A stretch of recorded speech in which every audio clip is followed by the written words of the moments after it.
that Capitals are punishing Vasilevsky. Yeah. They're crushing him. And I don't know if it's John Cooper is just trying to cover for him by saying it's not on him, it's the defense in front of him. I mean, he has to be diplomatic about it because, I mean, what are his other options at this point? Caps are abusing him. My confidence level. Abusing him. Since I can't give it a 10, I'll say a 9 because they're also getting Backy back. I think he will come back. For Game 3? I don't know if it'll be Game 3. I don't think they have to bring him back in Game 3, but he'll be back at some point.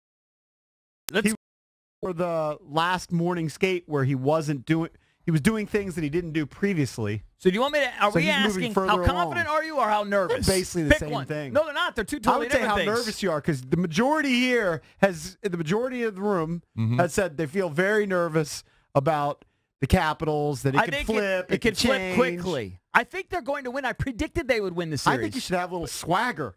Up 2-0? You should be feeling really good just having swagger. A mild swagger. Let's go to the phones. Let's go to Edward in Bladesburg. Edward, what's up? Hey, what's going on, guys? Edward, let me ask you this. Edward? How nervous are you right now? Up 2-0.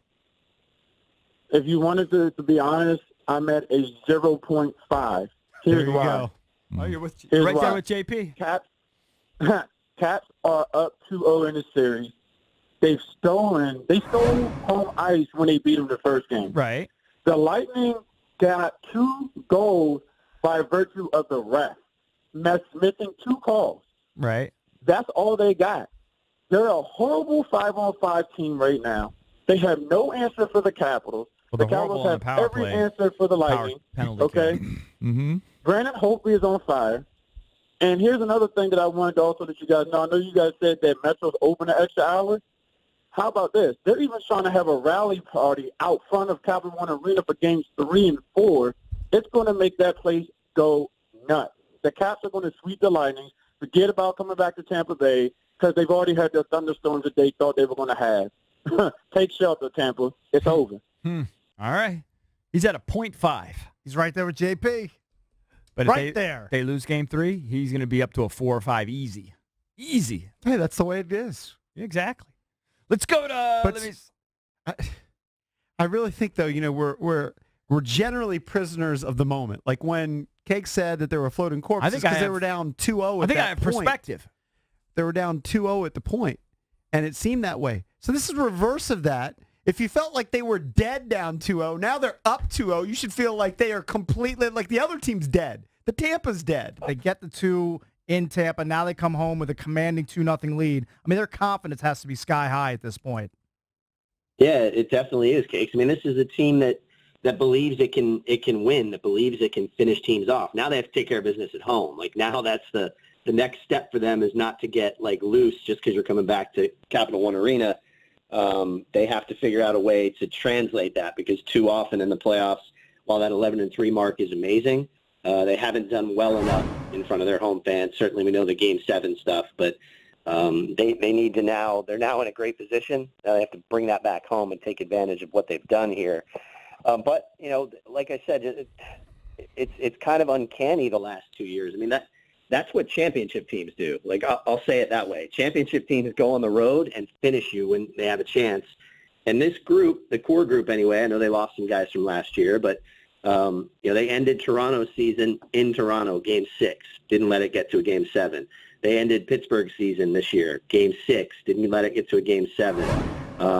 They did the same thing to Columbus. They seem to be developing this kind of callousness, this like thick skin that will serve them well if you're trying to finish off a team as good as Tampa. Because the series definitely isn't over.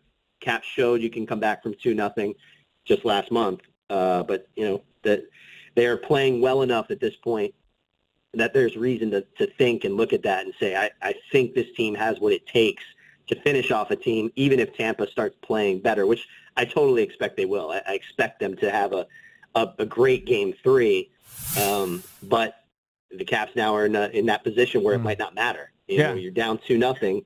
may not matter if you have a couple of good games, because if you lose one of them, you're in serious trouble. Yeah, I mean, if they lose Game 3, I think it's over. Yeah. But I mean, if they win Game 3 and it's 2-1, now all of a sudden it's back on again, and anything can happen. I wonder, how was their mood in the locker room afterwards? Were they like sort of professional and they understand this thing can change quickly, or were they super excited?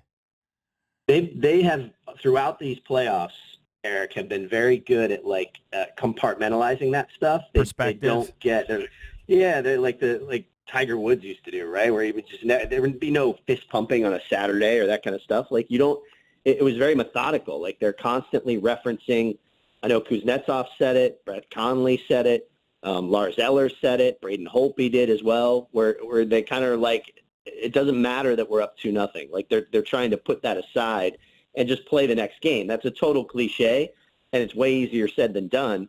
But we have now seen them put that into practice for a couple of series in a row. I mean, they fell behind 2-0 against Columbus and didn't panic, didn't get it. They said the same similar things and then lived up to them.